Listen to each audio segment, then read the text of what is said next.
Hey everybody, my name's Ed. Okay, so we're going to do another comic book haul. Okay, so just like always, we're going to do a few new comic books and then we'll do some back issues. Okay, so first new comic here is Catwoman Lonely City here. I got this because it's got to have Cliff Chang art, who I've really come to appreciate. So I'm looking forward to kind of looking at some of the visuals, if nothing else. All right. Semi-newish, but not really. The Other History, well, this is really a back issue, I guess. It's The Other History of the DC Universe. Basically, a comic that kind of looks at the history of DC Comics or the DC canon through the eyes of various minority characters back in the 70s and 80s. It looks like we've caught up to. I think this cover looks like it's the Renee Montoya version of The Question. Okay, so that should be kind of interesting. Oh, it's actually going to be written by, or it's written by John Ridley, who's going to be taking over the Black Panther in a couple of months. So it'll be interesting to look into that when it starts coming out. Okay. Hey Kids Comics. Howard Chaykin's kind of dark, cynical look at the behind the scenes of the comic book industry. Looks like we're catching up to the 80s now. All right. Adventure Man, number 5 by Matt Fraction and Terry and Rachel Dawson. It's been okay. I think there's maybe too many characters. It's kind of the premise has to do with these kind of pulp hero, pulp magazine type heroes, coming into the modern age. And like I said, there's a lot of different characters. The storytelling is really dense, so it's slightly disappointing. It's not bad, but it still has some really nice art to it. So, Icon and Rocket, number 3. This one's written by Reginald Hudlin, who did a bit of okay, very superhero-y take on the Black Panther a few years back. Some of those elements made into the Black Panther movie. It's interesting because a couple of months back, people were talking about the prospect of Ta-Nehisi Coates doing like a Black Superman movie for DC or Warner Brothers. I don't know how that's going to, what's going on with that. I don't know if that's still in development. I don't know if it's still going to be happening.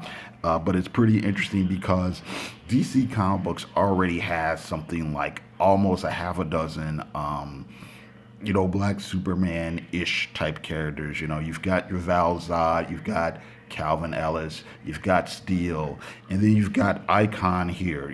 It's just really, I don't know what story you could tell with Black Kal-El that you couldn't tell with any of those stories, any of those characters. But who knows? Who knows what the actual pitch was? Maybe the pitch was with one of those characters. And the way the media is, a lot of people don't really know the nuance and minutia and how all these characters are. They just hear, Black Superman or whatever, and they just think it's the real Superman. It's just like the whole controversy about gay Superman now. It's not really Superman. It's Superman's son, and then he's not gay. He's actually bi. So, whatever. But anyway, this has been okay so far. Not as deep as it didn't read the whole run of the milestone version of the 90s. I had read some of it.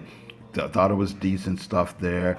This one is decent as well. Again, where we're coming 20 years later, and it doesn't seem as nuanced and layered as that version of the character was, but it's still interesting. So, all right. Okay, so we're going to get some back issues here. Madame Xanadu, number 11 and number 12. Some nice Mike Kaluta art. Models Incorporated, number 1. This is kind of an update of Millie the Model, Millie the Model and Chili and a couple of other like old characters that Marvel used to have back in the day. John Byrne's Next Men, number 10, number 11, and number 12. Then I got a couple underground comics here. Harold Heads in Hitler's Cocaine, number 2. Dr. Atomic, number 3. All right. It's kind of old-fashioned Mutt and Jeff style cartooning going on. And Young Lust, number 5. This I think is like the either the fourth or fifth printing. This is a censored cover. I think in the original version of the cover, this person's breasts were exposed. But but okay then. So just some crazy stuff here. So all right, so that's it. I got to thank everybody for watching. Have a great day. How do we do this? Like this.